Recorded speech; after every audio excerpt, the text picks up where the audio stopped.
Hello, ladies and gentlemen. Welcome to the show, man. It's for the first time we're doing the Euros. We've been unable to do it since the tournament started a few weeks ago. So, Aji, Kitibs, welcome to the show, man.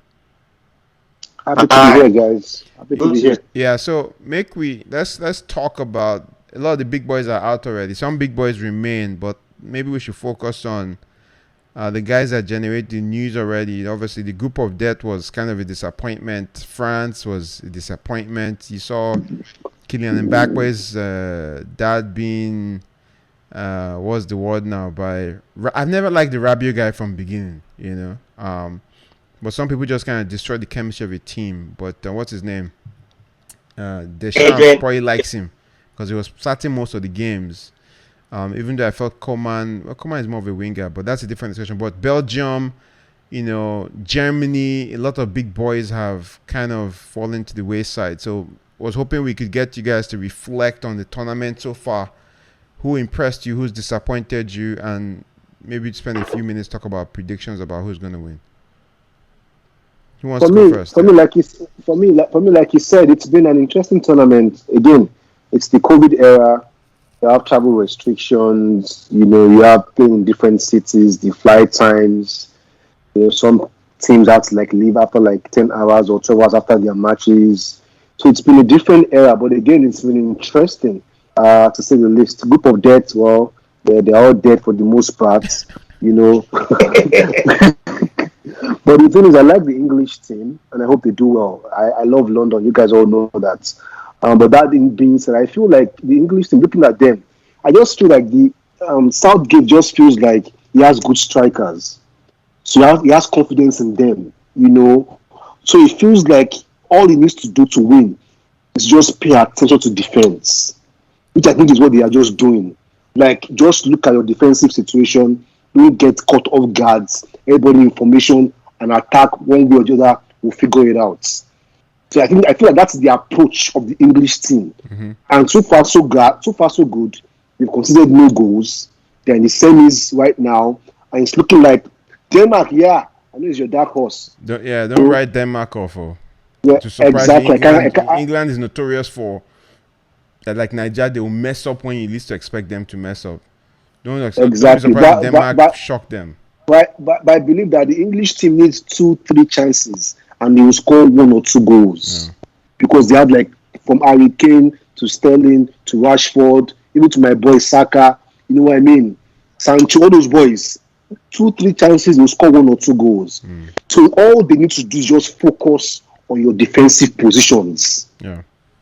So I feel like we have a good shot if they stay and remain disciplined. Yeah. So we'll do a separate episode to kind of go deep into the team a little. But Kitibs, what are your thoughts on? For me, everyone was saying, "Oh, Belgium #1 team in the world, they're going to win." Look at the lineup.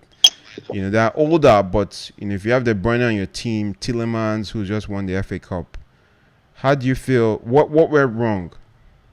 So for me, for Belgium, that was my team. I feel they have this their golden generation era. They've not been this good. They've not had so many good players, and I think the missing link is the coach. I don't think the coach is good enough to best out of this thing. Roberto Martinez, he has been trying, but he has not exceeded expectation. That team should have won either the World Cup in 2018 or this competition. You have Kevin De Bruyne, who is arguably to me the best current midfielder in the last 2-3 years, and you have Lukaku, who can score goals. You have a good midfield, though. I can say their defense is getting older now. That's the weak point. But they have a good keeper. Real Madrid goalkeeper. Let me ask you one question. I think the formation was not good enough. That was my greatest disappointment. Let me ask you one question, KTB. Yeah. During regular flow of a game, forget about corners. How often do you see Lukaku in the box 18 to defend? Never. Okay. Never. Compared to Harry Kane. That is poor coaching. That is why I said the coach. Because they feel they are so big. The coach is not big enough to tell them, this is what I want you to do. Maybe you have a point. I just Because felt, I just felt like because They want to do. sometimes you think Harry Kane is a midfielder. Sometimes yeah. I just he felt thinks he's a midfielder. Kitibs, I think Belgium was a good team. They were, I don't use the word unlucky to be drawn with Italy. Because the way Italy is playing now, they will knock anybody out. You know, the only team that I think may give them a hard time is Spain. You know, so Again, Italy, Italy is playing. It's a position football. Yes. Everybody, where's your next man? Stay close to him and be aware of your environment. no, it's not just that. It's not just that. They're so intense. Have you seen them running with the ball? Yeah, that's what I'm saying. Same thing now. Yeah, Intensity. they're not running. Yeah. They're not here to play. And you know they're not headless. Have been known for a very solid defense, so you can't it's for anyone to crack them. Yeah, but now their midfield is even Insigne, Verratti, Jorginho, and these are people that are playing with it. I've never seen Jorginho play like this before. You know, as in he's playing with a passion for country. You know, Insigne single-handedly took over. I see an Italy-England final. I understand, but man, I won't write up Denmark. Denmark has, you know, the whole Eriksen thing behind them. They are now underdogs. They have the whole world behind them because of the Eriksen issue. But Philip, emotions can just carry you so far as your talent. Did you watch World Cup last year? It's not the same thing said about England. Then England got to semi-finals and lost. You know, so no, I think currently England has a coach that is flexible. He looks at the opponent and he adjusts. For example, look at the England Germany game, the round of 16. Mm-hmm. Use a back 3-4-3. He recognized he needs to have wingers to counter the wingers of the Germans. Well, that 3-4-3 was like playing like 5-3-3. I know. 5-3 but or 5-5-1. He recognized the strength of the Germans and he needed to counter it. That is my point. What? And guess they didn't score until like late in the second half. You know. Yeah. They were able to stand. And secondly, England has been playing with two defensive midfielders. So just That's a big deal. That's a big deal. He's defense conscious. He knows he needs 2, 3, 4 chances for his strikers to score. So his goal is do not concede. So and we'll focus on this in the next when we break down the English team dedicated to it, because I think Southgate's mentality now is, I'm not here to play flamboyant football. Or you can see Sancho didn't even make the team for a while. He was here to win football, because someone made a point in one podcast I listened to. Said England in the past they will put Lampard, what's the name of this guy? Gerrard, you know, creative people just to cater to the fans. Southgate no send down. No. Southgate wants to get to the final. I can imagine how disappointing it was in the World Cup. So now he's being practical. You know, no mistakes. You know, the mistake-prone guys, even Kyle Walker, that make very few mistakes. You know, so but we keep gravitating back to England. You know, we've talked about Belgium. Let's talk a little about France. Germany, I don't even think they're worth talking about. I don't know where they are. I don't know if it's a Joachim Low issue, or is it that their team is not just good enough, which is, I think, it's the situation, honestly, that they don't have a good enough dynamic team. That's Germany. But let's and also they have a few older players in the German team. Yeah. The defense and but let's talk about France. Where did France go wrong? Let's break that down a little. I think to me France went wrong because of lack of harmony. You know, there was no harmony. And just to compare, just to digress a bit, see the current English team. The player said there is more fun play for England now because there is harmony, there is love, there is no club rivalry, there is no Manchester City player versus Man U players in the national team, you know, and there is no clique. But in the French league, there was disharmony, there was tension. Mbappe questioned Giroud. No, sorry. Giroud questioned Mbappe. Mbappe responded. What was kind of childish. Rabiot's mom, I think, insulted another relatives, mom, the parents, or something. Backward. I don't know if it was an insult, but she was yelling at him. It was not nice. There was no harmony, and that will lead to disunity. But that comes with championship teams. You know, you win the World Cup, everybody feels like they've achieved. You don't fight for the ball. You don't fight for the ball. You don't fight for the next guy. Yeah. So I feel like that's why people say that to repeat is more difficult than the first champion. Yeah. Even to repeat is almost impossible. Yeah. Like it's been said here, like Philip, like you also stated, once you've won, you are less motivated to go and do it again. That French team here, they won the World Cup. Didn't they win the World Cup? They did. They did. Didn't they win Euro too? So what are they looking for? No, Portugal won. Portugal beat them. But I think the mistake the champion made. I'm saying in 2000. Yeah, 2000. Yeah, So exactly. Yeah. So they are not far removed from winning. So I don't think they are that motivated to win again. I think that he played with the same team too much. He has a lot of people on the bench.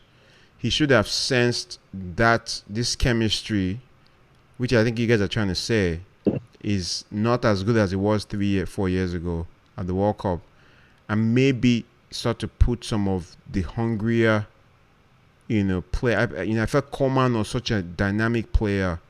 He could have tweaked a few positions. And maybe people who didn't win, because some people there who didn't win the World Cup who are there, and maybe got those ones to play a bigger role. Unfortunately, Dembele was injured. But you're right. I think it boils down to the lack of chemistry and just personalities on the team. So I don't know how they'll rebound from this, but every great team always has a downfall. But again, if you are 3-1 up, you shouldn't be losing that game. Yes. Yeah. The last 10 minutes. If you are 3-1 up, that means all you need to do is just buckle down and play the devil football for 10 more minutes. You shouldn't be losing that game. Yeah. So is that a coaching problem? Maybe. It's a personal problem. Maybe when you are 3-1 up, why do you slap football on the field? Why? Because we're not playing for each other. They are not. Exactly. At 3-1 up, why is football on the field? Why? Yeah. Anyway, so let's wrap up. So how is it going to end? Semi-finals, obviously, Spain, Italy, England, Denmark. Who's going to win those two matches, and who do you think will take it home? Looking at Italy. I'm looking at Italy, England final. Kitibs. Yeah, Italy, England final. Who's going to win that? England. Whoa. Sorry, I don't agree there. I think if Italy meets England in the final, Italy is going to take it all. I think they're the strongest team in the tournament by far. It's not even close. The only team that's going to give Italy a challenge is the passing ability of Spain.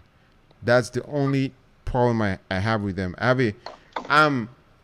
My dark horse is Denmark. And the reason why is if you go by history, England has a problem in the semi-finals. Go and look at where they get to in a lot of tournaments. They get to a lot of hype. They get to semi-finals, they jabber. So don't be surprised if Denmark pip England, because all Denmark needs is a draw. They get to penalties. Denmark will win those penalties. Mark my word. Italy, Spain is going to be tough.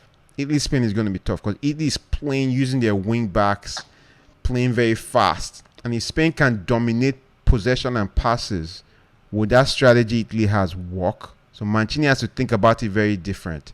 So I'm going to predict Spain will beat Italy. Honestly, I'm not lying to you. I'm predicting Spain will beat.